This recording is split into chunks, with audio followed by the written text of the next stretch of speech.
Hello, I'm going to speak about politics, about young people, about climate change, and a little bit about Paul McCartney in that order. But first things first. The central thesis of my speech will be this. I strongly believe that in order to tackle the world's most pressing problems, we need more people, and especially young people like you, to join politics. And by joining politics, I mean literally joining political parties, becoming party members, and becoming politicians. So let me start with political parties, what they do and why I think they are useful, why we need them. A political party shouldn't start with marketing, shouldn't start with an idea. Let's get elected and then we'll see. It should start with some ideas, with a set of principles, with a set of values. You may call it an ideology, or you may call it a book of recipes on how to govern well, how to govern effectively. And as we all know, a book of recipes doesn't lead to lunch without a cook. So we need a cook. In the case of a political party, it's members. We need members of the political party. These are people who like the core values, who like the principles, and are willing to promote them, to implement them. So we've got members of a political party. They should pick up the best ones among themselves and turn them into party leaders who will manage the party and steer the party in the right direction. Similarly, whenever there's an upcoming election, party members should generate candidates who will run in the elections, ideally the best ones. And when these nominees, finally some of them succeed and get elected, we've got the final part of a party life, and that's actually being in government, so shaping government policies and implementing government policies. So this is how I view briefly what a political party is good for. I think we haven't come up with anything better when it comes to organizing political life and when it comes to generating people who will then work in government. Still, I recognize that some of you, maybe a lot of you, have reservations about joining this. Why should I join this? This is for politicians. After all, that's dirty politics. In order to try to convince you that it makes sense to become part of this, as I did, I'll start with briefly describing my own journey towards becoming a party member. So let me start with this party's organization aspect of a political party's life. When it comes to politics, my life can roughly be divided into 3 phases. In the first one, I was a kid, then a teenager. I didn't care about politics much. I admired rock musicians. I disliked politicians. There was just one brief exception, that was a post-1989 Velvet Revolution period when I was interested in politics, but then otherwise, no politics. Phase 2 started when I went to college, when I started studying at university. I studied economics, international relations, American studies, political science, politics. I liked it. It was a fascinating topic for me, but it was still, I study politics, politics is over there, this is me, I'm an observer. Gradually, I began to teach about politics in universities. Then I started working for this media monitoring company covering politics. Then Czech TV and radio, and then Slovak TV and radio started to call me to comment on politics everywhere. Still, during this phase, never ever did it occur to me that I should myself actively join politics. It was them, politicians, and the rest of us. I was making decent money. I would say I was a respected citizen based on what I was doing. Still, one thing didn't work for me. I was dissatisfied with the state of Czech politics. I felt that since the Velvet Revolution of 1989, the quality of politicians had been going downhill. No more Václav Havels, but a lot of people that I didn't exactly like. At the same time, I felt I was doing everything right. I was following the news. I was participating in all the elections, and still, sometimes I would vote for a party that would implode and disappear. Sometimes I voted for a promising party, and then I found out that actually its nominees were no good. It was like as if I had money, I wanted to buy a car, and there was no good car on the market. And my friends were actually having money and buying cars, but the car makers did not produce good cars that we could buy. Democracy didn't exactly work for me the way I wanted it to work. And then a seemingly inconspicuous event happened that, however, changed my life. I moved to a new place, and there was a new neighbor whom I can describe as a local activist. He saw that there was a problem with traffic, frequent traffic jams. He saw a solution, so he lobbied local politicians, authorities, state police, city police, firefighters, I don't know whom else, and in the end, he prevailed. Traffic regulation was modified, and we all in the community benefited. Fewer traffic jams, smoother traffic. I was impressed. This young guy, from the position of a citizen, saw a problem and actually came up with a solution and pushed it through. And I casually asked him, by the way, do you know over there, the traffic lights, they also cause traffic jams. Will you take care of that as well? His answer was swift. Why don't you do it? Immediately, I felt ashamed. He was completely right. He was not paid to care about traffic jams. He saw a problem and he took action, and so should I. Did his action save the world? No. Did it save the Czech Republic or Prague or our community? No. But it was a small positive action in the right direction. As they say, a journey of 1,000 miles starts with a single step. His was a single step.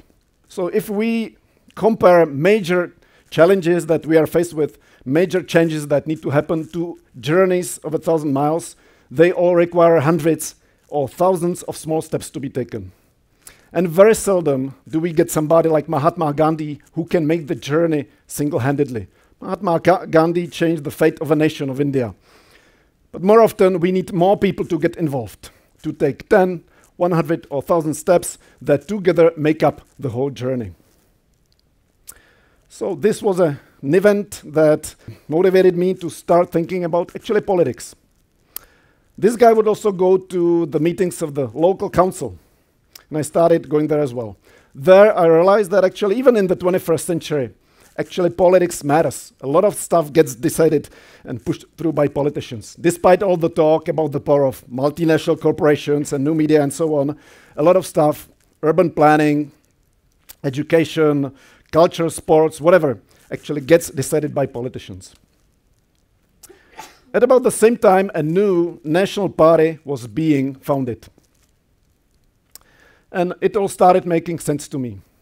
I need to join in.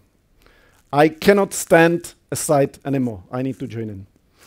So I did, and I'll tell you how it worked for me with a few stats. In the 2017 parliamentary elections in the Czech Republic, I was 1 out of 5 million voters. 1 out of 5 million. When it comes to votes for my party, it was still 1 out of close to 300,000. 1 out of 300,000. On the other hand, my party had to nominate candidates for these elections, for the parliamentary elections. And I was a member of the Prague leadership that nominated candidates in the Prague district.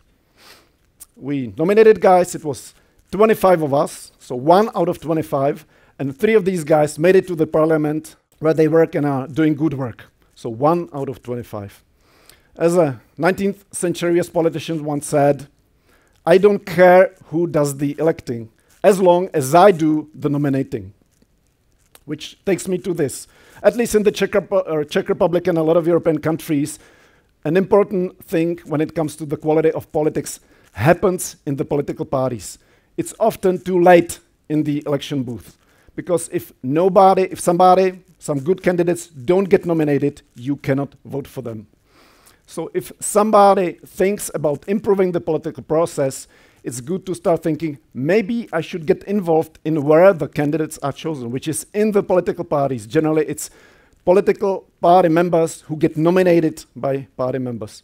And it's a relatively small people who can influence that. So in a way, it's like getting in a car-making company to help produce good cars that customers can buy. Now let me turn to the next phase of this political process. So some of your candidates get elected. They become members of parliament, ministers, mayors, deputy mayors, and it's their role now, as I've mentioned before, to shape government policy and to implement government policy. And I'll specifically speak about one topic that's very topical nowadays: climate change. Just yesterday, thousands and thousands of young people took to the streets to protest. And their main demand has been, we want politicians to come up with a better climate change policy. We want politicians to tackle climate change more forcefully. And it's a perfect step one. It's perfect. Just I believe that it needs to be followed by step two. And in order to illustrate, describe step two, let me turn to one more analogy. Imagine we are a group of musicians, music critics, music fans, and we tend to agree that rock music of this decade hasn't produced enough good products, that actually we haven't gotten good rock music in the second decade of the 21st century. In the 1960s, 70s, 80s, 90s, so much good rock music was produced, but it's not happening nowadays. What do we do with it? Okay, one solution could be we go out to the streets, we protest, and we call on the likes of Rolling Stones and Paul McCartney to update their sound and start producing some good rock music.